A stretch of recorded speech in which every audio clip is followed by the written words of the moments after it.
முன்பாக நீக்குகிறாரா இல்லை தேர்தல் தோற்று போவாரா என்பது தெரியாது. உறுதியாக முதலமைச்சர் கிடையாது.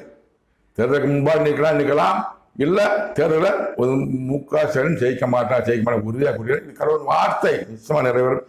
ஏன் சொன்னார்னா 2021 எலெக்ஷன்ல எடப்பாடி பழனிசாமி தோற்று விடுவார் என்று 2019 சொன்னார். கடவுள் சொன்னார். 2019 அவன் அதிகாரம் முடிவு கூறுகிறது எடப்பாடி பழனிசாமி குறித்து இந்த கருத்துக்கள் சொல்லியிருக்கார். அதையும் மாமனித மாற்றவர்கள் ஒளிபரப்புகிறேன். பாருங்க பார்த்து கடவுள் வார்த்தை நிறைவேறுது. 2020 எலெக்ஷன்ல எடப்பாடி பழனிசாமி தோற்றார். அப்ப 2020 எலெக்ஷன்ல முக ஸ்டாலின் தோற்று விடுவார். உறுதியானது. கடவுள் வார்த்தை, என் வார்த்தை அல்ல. வேதனைப்படுவார் ஆட்சி அதிகாரம் இல்லாமல். ரொம்ப வேலைப்படுவார். முதலமைச்சர் வேலைப்படுவார். அவங்க என்னென்ன குற்றச்சாட்டுன்னு எனக்கு தெரியாது. அதற்கு முன்பாகவே அந்த ஆட்சி அதிகாரம் முடிவு வருவதற்கு முன்பாகவே அவனுக்கு குமாரின் மரணம், முதலமைச்சர் பதவி போறதுக்கு முன்பாகவே உதயநிதி ஸ்டாலின் மரணம். கடவுள்